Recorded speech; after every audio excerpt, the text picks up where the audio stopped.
Bonjour, bonsoir à tous, j'aimerais ouvrir une parenthèse. J'aime beaucoup le cinéma d'horreur et je trouve les gens injustement durs envers ce genre. Certains films sont sous-évalués, alors pour faire bonne mesure, voilà 20 mètres étalons qu'on peut raccourcir en métron parce que ça ressemble à étron et que ces films c'est de la merde, je suis drôle. Voilà les 20 pires films d'horreur que j'ai vus. Resident Evil Retribution, Resident Evil Retribution. Est-ce que j'ai aimé le premier Resident Evil? Non. Est-ce qu'ils ont tous été à chaque fois pires depuis? Oui. Est-ce que Resident Evil Retribution est le 5e volet de cette saga moisie? Oui. Est-ce que ça veut dire que j'ai regardé les 5? Yeah. Dans cette daube, globalement, Alice affronte les clones de ses anciens alliés et Jill Valentine, contrôlée par Umbrella Corp. Et à la fin, elle doit faire équipe avec Wesker, Valentine, Ada Wong et Léon S. Kennedy pour affronter les zombies. Pour ceux qui sont pas familiers avec l'univers Resident Evil, imaginez l'Empereur, Boba Fett, Han Solo, Rey et Super Méga Trop Forte Girl, un personnage avec tous les super pouvoirs du monde, mais qui n'est pas canon, se réunir contre un ennemi commun. Voilà, exactement. Ça pourrait être stylé, mais ça n'aurait aucun sens. Dieu et le diable sont des thèmes qui peuvent me faire peur. Je vous présente les dossiers secrets du Vatican. Ça, c'est le film qui me rappelle que Dieu et le diable sont des thèmes qui peuvent aussi me faire chier. Bon, globalement, personnage sans personnalité est possédé, prêtre qui joue mal découvre que c'est l'antéchrist et parviennent pas à l'exorciser. Enfin... Knock, je sais, est un peu un cas d'étude. J'ai longtemps pas su si je n'aimais pas le film parce qu'il me mettait mal à l'aise ou parce qu'il était mauvais. C'est un peu le lot des films d'horreur, s'ils font bien leur taf, tu es chamboulé en le regardant. Globalement, c'est un film sur un homme qui se fait violer. Voilà. Pas un ressort pour parler d'autre chose, c'est pas le point de départ du film, non, il se fait abuser physiquement et surtout psychologiquement pendant 1h30. Alors certes ça chamboule, mais finalement c'est surtout long pour rien. Paranormal Activity Ghost Dimensions.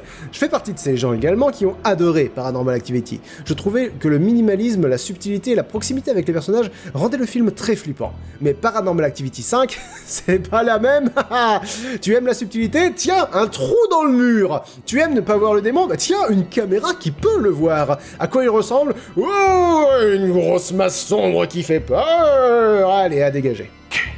Des serpents à bord. Bon. Il est sorti 3 ans après Des serpents dans l'avion, film qui n'était pas un chef-d'œuvre, loin de là, mais au moins il y avait un bon casting. En fait non, je dis n'importe quoi, il y avait pas un bon casting, il y avait Samuel L. Jackson. Et tous les films deviennent meilleurs avec Samuel L. Jackson d'ailleurs, c'est pratiquement la seule qualité du film. Des serpents à bord, c'est la version plus conne et moins drôle de Snakes on a Plane, sans Samuel L. Jackson. Et une autre adaptation bien moisie? Doom! Une seule bonne scène, la scène en vue FPS. Si ça n'avait été qu'une pub pour Doom, j'aurais dit oh! Mais malheureusement, c'est une scène très mal incluse dans un film qui a déjà du mal, lui-même, à s'inclure tout seul. Ça veut rien dire, oui, c'est là où je veux en venir. Ce film ne veut rien dire. Après avoir vu Transformers et les Tortues Ninja, je me suis posé une question. Est-ce que Megan Fox ne joue mal que quand elle parle à des fonds verts, ou est-ce qu'elle joue tout le temps mal? Jennifer's Body. Je pense que je n'ai toujours pas eu ma réponse car clairement je n'étais pas le public cible. Clairement. Les blagues sur les tampons usagés et sur le fait de prendre des laxatifs pour perdre du poids, ça... Non. Non. Donc Megan Fox joue peut-être à la perfection dans ce tas de merde, mais je ne saurais dire. La Mouche 2. Alors, La Mouche est un de mes films préférés. La Mouche 2, c'est La Mouche moche. C'est le film original, mais sans idée de mise en scène et... le même scénario, mais en mode « Wow, c'est la suite, donc c'est mieux !» Et puis finalement, c'est mal joué, puis oui, c'est moche. La Mouche 2, c'est la babouche dans la bouche de la mouche. Vous vous souvenez de ce que j'ai dit sur Paranormal Activity 5? Eh ben bizarrement, je pense pas que ce soit le pire de la saga. Je pense que le 4 est pire. Ok, alors à la fin de Paranormal Activity, l'un des deux protagonistes est mort, on ne sait pas ce qui est arrivé à l'autre. C'est une fin chouette. À la fin du 2, on voit le protagoniste survivant tuer des gens et kidnapper un bébé. Bon, ça enlève complètement le mystère de la fin du 1. Et ben celui-là, c'est le film sur ce que devient ce bébé. Donc déjà on s'en fout, et en plus, le principal ressort horrifique du film, c'est ça. Attention, va y avoir un bruit brusque, pas un cri, juste un bruit, et quelque chose va passer devant l'écran. Ça va faire Doom. Attention, Doom. Voilà, si vous avez aimé ça, il y en a plein dans Paranormal Activity 4. Alien vs Predator Requiem. Le premier Alien vs Predator était cool. Une humaine fait équipe avec un Predator pour affronter un alien, c'est très cool. Et le film se termine sur un cliffhanger de malade. Le Predator est infecté par un alien. Or, le xénomorphe mélange son ADN avec celui de son hôte. Un film sur une créature mi-alien, mi-Predator, c'était inratable. Sauf qu'ils en ont fait une espèce de parodie de film d'horreur nul où les ados se font tuer les uns après les autres et les méchants officiels veulent faire exploser la ville. Enfin, bon, grosse déception, quoi. j'aime pas dire du mal de films français, parce que je regarde très peu de films français, et quand j'en parle, je préfère que ça soit en bien. Mais Frontières est très long. C'est un peu Massacre à la tronçonneuse avec des nazis. Ça devrait être drôle, hein, dit comme ça, mais non, c'est pas drôle, c'est juste long. Enfin, sauf si vous aimez voir le personnage principal marcher lentement en vibrant, le regard perdu. Si vous vous demandez ce qui est devenu Sucré de Prison Break, eh ben il joue dans des films d'horreur de merde maintenant, avec des costumes de représentation de fin d'année de CO2. Un gros groom. Ça s'appelle Animal. Et c'est encore plus chiant que c'est moche. Yep, à ce point. Alors Stephen King, je suis toujours très partagé au sujet de Stephen King. Dans ses livres, il est souvent très bon, mais alors avec ses adaptations, bah ça va de La Ligne Verte, Les Évadés et Shining, à Maximum Overdrive. Alors imaginez un film d'horreur très cliché, mais dont on a retiré tout le fun.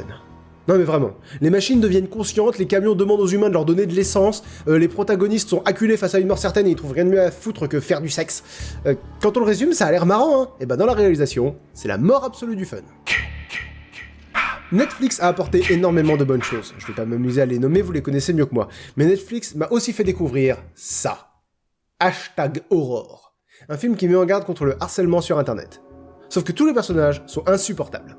Mais genre, passivement insupportables. Ce qui fait que on n'est ni content ni triste quand ils meurent, on s'en bat juste les raisins. Ah oui, et c'est mal réalisé. Et très très lent, du coup. Non, il y a rien à sauver dans ce film.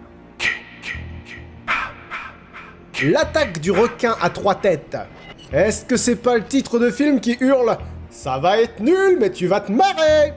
Bah disons simplement que la promesse du titre n'est qu'à moitié tenue.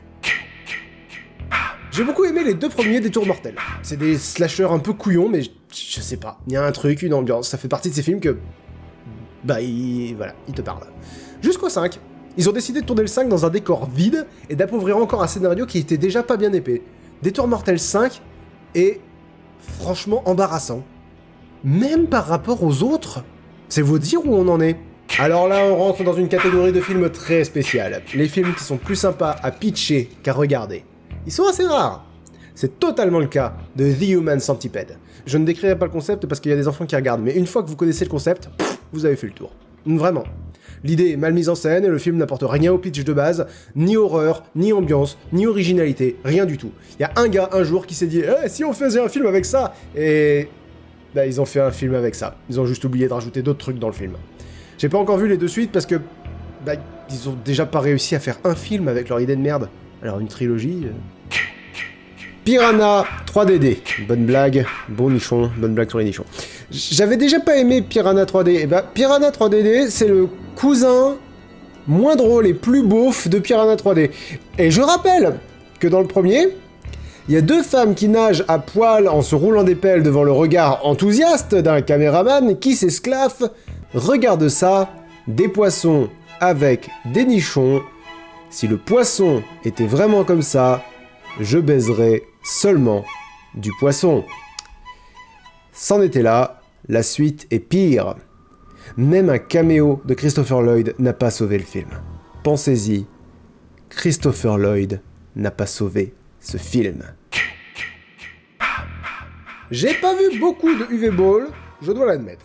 D'une part parce que j'ai incroyablement mieux à foutre de mon temps, et d'autre part parce que je me force de penser que si je ne reconnais pas qu'il existe, il pourrait finir par ne pas exister. Mais bon, on ne fait pas une liste des pires films sans évoquer un UV Ball, et... bah j'ai vu Alone in the Dark.